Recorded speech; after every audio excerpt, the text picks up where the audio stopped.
നമസ്കാരം. Star one ബ്ലോഗിലെ പുതിയൊരു വീഡിയോയിലേക്ക് ഏവർക്കും സ്വാഗതം. മറ്റുള്ള സ്ഥലങ്ങളിൽ നിന്നും വ്യത്യസ്തത തേടിയുള്ള യാത്രയാണ് ഏവർക്കും ഇഷ്ടപ്പെടുന്നത്. എനിക്കും ഏറെ ഇഷ്ടപ്പെടുന്ന രീതിയാണത്. വീണ്ടും അത്തരത്തിലുള്ള സ്ഥലങ്ങൾ തേടിയുള്ള യാത്രയിലാണ് ഞാനും സുഹൃത്തുക്കളും കൂടി ഇത്തവണ പഞ്ചാബിൽ എത്തിച്ചേർന്നത്.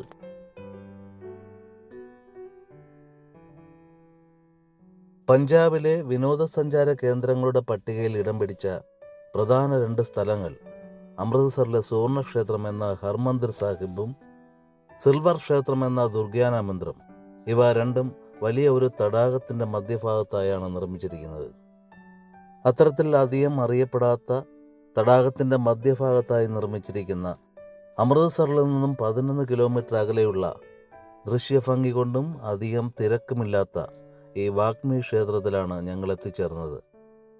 സുവർണക്ഷേത്രവും അതിനടുത്ത് തന്നെയുള്ള ദുർഗ്യാന മന്ദിരം പോലെ വലിയൊരു തടാകത്തിൻ്റെ മധ്യഭാഗത്തായാണ് ഈ ക്ഷേത്രവും നിലനിൽക്കുന്നത്. രാമായണം രചിച്ച വാൽമീകി മഹർഷിക്ക് സമർപ്പിച്ചിരിക്കുന്ന പഞ്ചാബിലെ അമൃത്സറിലെ രാം തീർത്ത് മന്ദിർ എന്നും ഭഗവാൻ വാൽമീകി തീർത്ത് ആസ്ഥാൻ എന്നും ഈ ക്ഷേത്രം അറിയപ്പെടുന്നു. പുരാണ വിശ്വാസം അനുസരിച്ച് ലങ്കാവിജയത്തിനു ശേഷം ശ്രീരാമൻ്റെ ഭാര്യ സീതയെ ഉപേക്ഷിക്കപ്പെട്ടപ്പോൾ വാൽമീകി മുനി അഭയം നൽകുകയും സീതാദേവിയുടെ മക്കളായ ലവയുടെയും കുശൻ്റെയും ജന്മസ്ഥലമായും ഈ ക്ഷേത്രം അറിയപ്പെടുന്നു. കർണാടകയിലെ മുൾബാഗലിൽ നിന്നും 11 കിലോമീറ്റർ അകലെ സ്ഥിതി ചെയ്യുന്ന ദക്ഷിണേന്ത്യയിലെ ഗയ എന്നറിയപ്പെടുന്ന ആവണിക്കുന്നിലെ വാൽമീകി ആശ്രമത്തിലാണ് ലവയും കുശനും ജനിച്ചത് എന്നാണ് എനിക്ക് അറിയാവുന്നത്.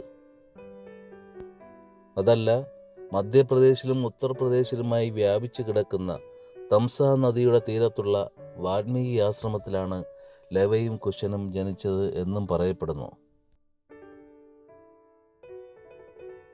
ഈ മതപരമായ ക്ഷേത്രം ഇപ്പോൾ അമൃത്സറിലെ പ്രധാന വിനോദസഞ്ചാര കേന്ദ്രങ്ങളുടെ പട്ടികയിൽ ഇടം പിടിച്ചിരിക്കുന്നു. ഏതായാലും സീതാദേവിയുടെയും മക്കളായ ലവയുടെയും കുശൻ്റെയും ചുറ്റിപ്പറ്റിയുള്ള ആഖ്യാനങ്ങൾക്ക് ചരിത്രപരമായ അവകാശപ്പെടുന്ന ഒരു ആരാധനാലയമായി ഈ ക്ഷേത്രം മാറി. ഈ ആസ്ഥാനം നിയന്ത്രിക്കുന്നതും പരിപാലിക്കുന്നതും വാൽമീകി തീർത്ത് ഡെവലപ്മെന്റ് ബോർഡാണ്. ഇപ്പോഴത്തെ നിർമ്മിതിക്ക് വലിയ പഴക്കമൊന്നും ആയിട്ടില്ല. 2016 ഡിസംബർ 1 അന്നത്തെ പഞ്ചാബ് മുഖ്യമന്ത്രി ഈ ആരാധനാലയം ഉദ്ഘാടനം നടത്തിയത്. 200 കോടി രൂപയോളം ചിലവാക്കിയാണ് ഈ ക്ഷേത്രം നവീകരിച്ചത്. ഈ ക്ഷേത്രം രൂപകൽപ്പന ചെയ്തത് GNDU എന്ന ഗുരുനാനാക്ക് ദേവ് സർവകലാശാലയിലെ വാസ്തുവിദ്യാ വകുപ്പാണ്. 10 ഹെക്ടറിലായി വ്യാപിച്ചു കിടക്കുന്ന ഈ ക്ഷേത്ര സമുച്ചയത്തിൽ വടക്ക് വശത്തുള്ള പ്രധാന പ്രവേശന കവാടം ഉൾപ്പെടെ 2 പ്രവേശന കവാടമുണ്ട്. ഒരു തീർത്ഥക്കുളവും കുളത്തിന് മധ്യഭാഗത്തായി പാലത്തോടുകൂടിയ പ്രദക്ഷിണ മണ്ഡപത്തോടുകൂടിയ വാൽമീകി മന്ദിരവും തടാകത്തിന് ചുറ്റിലുമായി മേൽക്കൂരയോടുകൂടിയ പ്രദക്ഷിണ വഴിയുമുണ്ട്. ആ വഴിയിലൂടെയാണ് ഞാൻ സഞ്ചരിക്കുന്നത്. 5000 പേരെ ഉൾക്കൊള്ളാവുന്ന ഹാളും ഒരു സംസ്കൃത ലൈബ്രറിയും മ്യൂസിയവും 500 4 ചക്ര വാഹനങ്ങൾ പാർക്ക് ചെയ്യാവുന്ന ആധുനിക പാർക്കിംഗ് സംവിധാനവും ഇവിടെയുണ്ട്. ശ്രീരാമൻ്റെയും സീതയുടെയും പുത്രന്മാരായ ലവയുടെയും കുശൻ്റെയും ജനനത്തെ അനുസ്മരിക്കുന്ന നവംബർ മാസത്തിലെ പൗർണമി ദിനത്തിൽ ഈ രാം തീർത്ത് സമുച്ചയത്തിൽ സംഘടിപ്പിക്കുന്ന 4-5 ദിവസം നീണ്ടു നിൽക്കുന്ന വാർഷിക മേളയാണ് രാം തീർത്ത് മേള. അത് ഈ നഗരത്തിൻ്റെ മതപരമായ ആഘോഷമാണ്. ആ ഉത്സവത്തിൽ ഇവിടുത്തെ പ്രദക്ഷിണപാതയും ഉൾപ്പെടെ യഥാർത്ഥ പൂക്കൾ കൊണ്ട് മനോഹരമായി അലങ്കരിക്കുന്നു. മാതാ സീതാദി ബാവോലി എന്നറിയപ്പെടുന്ന ഈ പുണ്യ ജലാശയത്തിൽ മുങ്ങിക്കുളിച്ചാൽ കുട്ടികളില്ലാത്ത ദമ്പതികൾക്ക് ആഗ്രഹ സാഫല്യം ഉണ്ടാകും എന്നൊരു വിശ്വാസവും ഇവിടെയുണ്ട്. ഏതായാലും ഈ സ്ഥലത്തിന് അതിശയകരമായ ഒരു അന്തരീക്ഷമുണ്ട്. ഇതിനൊരു ചരിത്ര മൂല്യമുണ്ട്. അമൃത്സറിൽ നിന്നും വരുന്നവർ തീർച്ചയായും ഈ സ്ഥലം സന്ദർശിക്കണം. ഈ സ്ഥലം മറിഞ്ഞിരിക്കുന്ന ഒരു രത്നമാണ്. ഈ ക്ഷേത്രവും കുളത്തിൻ്റെ ചുറ്റുപാടുമുള്ള ഭാഗങ്ങളും ആധുനിക കാലത്തുള്ള നിർമ്മാണമാണെങ്കിലും പഴയകാലത്തെ കെട്ടിടവും അതെല്ലാം അതേപോലെ നിലനിർത്തിയിട്ടുണ്ട്. അതിൽ ഒരു കോട്ടവും വരുത്തിയിട്ടില്ല. പഴമ നിലനിർത്താനുള്ള ശ്രമമാണ് അവരുടേത്. അതേതായാലും നന്നായി. ഈ മന്ദിരത്തിൻ്റെ മുകൾ ഭാഗത്തുള്ള മന്ദിരത്തിലാണ് സീതാദേവി ലവയെയും കുശനെയും ജന്മം നൽകിയത്. താഴെയുള്ള മന്ദിരത്തിനുള്ളിലൂടെ ഭൂഗർഭ അറയിലൂടെ സീതാദേവിക്ക് വേണ്ടി ഹനുമാൻ നിർമ്മിച്ചു എന്നറിയപ്പെടുന്ന കിണറുള്ളത്.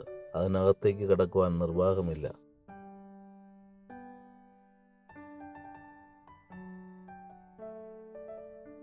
മുകളിലുള്ള പ്രാചീനമായ ഈ മന്ദിരത്തിലാണ് ലവയും കുശനും ജനിച്ചത്. അതിനകത്ത് പ്രായമായ ഒരാൾ പ്രാർത്ഥനയിൽ മുഴുകിയിരിക്കുന്നത് കണ്ടു. അദ്ദേഹത്തിൻ്റെ അനുമതിയോടുകൂടി അദ്ദേഹത്തിന് തടസ്സമുണ്ടാകാതെ ലവയുടെയും കുശൻ്റെയും ജന്മസ്ഥലം ക്യാമറയിൽ പകർത്തി. ഈ മന്ദിരത്തിൻ്റെ പ്രത്യേകത അദ്ദേഹത്തിൽ നിന്നും നേരിട്ട് മനസ്സിലാക്കാമെന്ന് കരുതി. അദ്ദേഹത്തിൻ്റെ വാക്കുകളിലേക്ക്. वाल्मीकि ताकिया तपस्या की ਇਹਦੇ ਥੱਲੇ ਸੀਤਾ ਕੁੰਡ ਬਲੀ ਜਿੱਥੇ सीता माता धरती समय त्रेता युग से परचून और पुराने आप दी जब सर्वस्व पागलाल भगवान छोटे साहब से बड़े सर बनाए बच्चा लोग को पढ़ाई करके सोने जब करने आश्रम के आश्रम जी हाँ ये पाठशाला पढ़ाई लिखाई कराई गुरु वाल्मीकि जी ने रामायण दी रहना दसी जंगल सी वे शस्त्र विद्या इस तो बाद छोटी कुटिया उस तो अगे रामचंद्र का घोड़ा बना जो परचून मंदिर त्रेता युग से कोई देश दुनिया ने सी जंगल सी जंगल।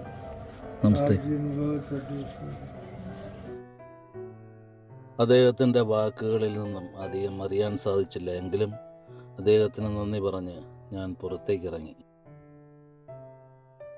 ഇതിഹാസമായ രാമായണം രചിച്ചത് വാൽമീകി മഹർഷിയുടെ ഈ ആശ്രമത്തിലാണെന്ന് പറയപ്പെടുന്നു. അവിടുത്തെ കാഴ്ചകൾ കൂടി ഒന്ന് കാണാം. എടുത്തു പറയേണ്ട ഒരു വസ്തുത, പ്രാചീന കാലത്തെ ഒരു നിർമ്മിതിക്കും കോട്ടം തട്ടാതെയാണ് പുതിയ നിർമ്മാണങ്ങൾ ഈ ക്ഷേത്ര സമുച്ചയത്തിൽ നടത്തിയിട്ടുള്ളത്.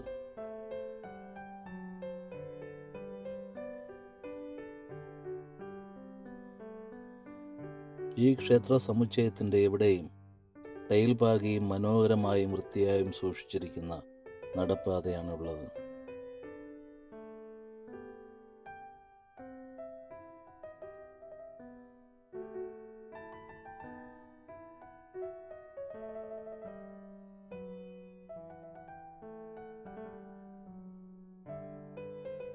തടാകത്തിൻ്റെ നടുവിലായുള്ള വാൽമീകി ആശ്രമത്തിലേക്ക് ഈ പാലത്തിലൂടെയാണ് ഞങ്ങൾ അകത്തേക്ക് കടക്കുന്നത്.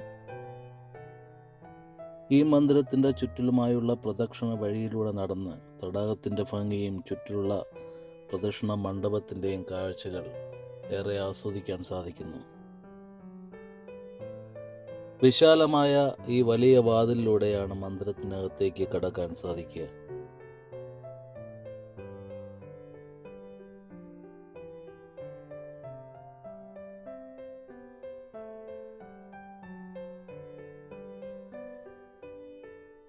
വളരെ നിശബ്ദമായ ഈ ആശ്രമത്തിലെ മനോഹരമായ കാഴ്ചകൾ കാണുന്നതിനൊപ്പം തന്നെ കാൽപാദത്തിൻ്റെ ശബ്ദം പോലും കേൾക്കാതിരിക്കുവാൻ ശ്രമിച്ചുകൊണ്ടാണ് ഞങ്ങൾ നടന്നത്. ആരും പറയാതെ നിശബ്ദത പാലിക്കുക എന്ന ബോർഡ് പോലുമില്ലാത്ത ഈ മണ്ഡപത്തിൽ അങ്ങനെ ആവണം എന്ന് ഞങ്ങൾക്ക് തോന്നി എന്നതാണ് സത്യം.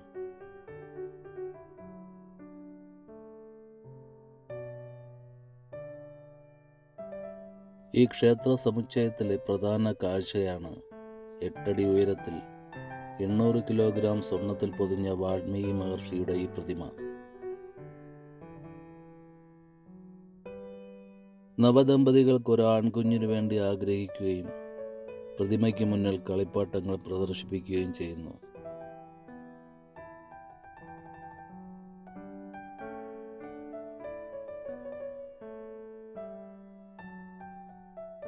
രാമായണത്തിൻ്റെ രചയിതാവായ വാൽമീകിയിൽ നിന്നുള്ള വംശപരമ്പര അവകാശപ്പെടുന്ന ഇന്ത്യയിലുടനീളമുള്ള സമൂഹങ്ങൾ ഉപയോഗിക്കുന്ന പേരാണ് വാൽമീകി.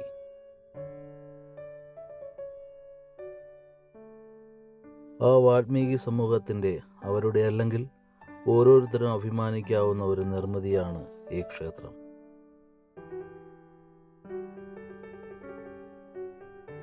വാൽമീകി സമൂഹത്തിന് ഈ ക്ഷേത്രം വളരെ പവിത്രമാണ്.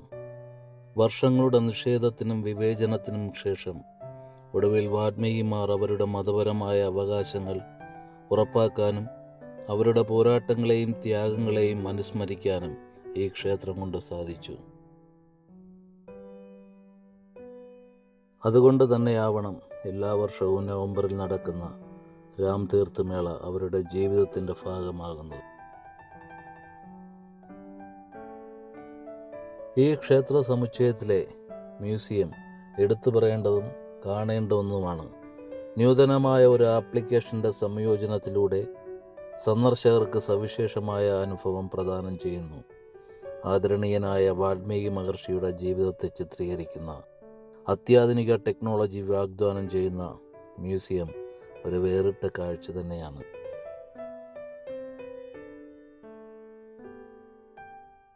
ഈ ക്ഷേത്ര സമുച്ചയത്തിലെ മാതാലാൽ ദേവി മന്ദിറാണ് ഇവിടെയുള്ളത്.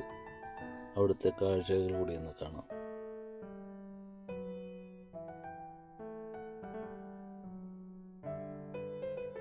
വലിയൊരു മുതലയുടെ വായിലൂടെയാണ് ഞങ്ങൾ ഇതിനകത്തേക്ക് കടന്നത്. രാമായണ കഥയുമായി ബന്ധപ്പെട്ട ചില ദൃശ്യങ്ങൾ ഇവിടെ ചിത്രീകരിച്ചു വച്ചിട്ടുണ്ട്.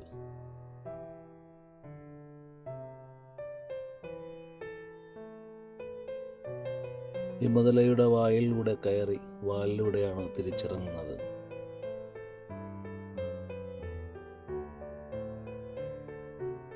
ബാക്കി കാഴ്ചകൾ കൂടി നിങ്ങൾക്ക് കാണാം.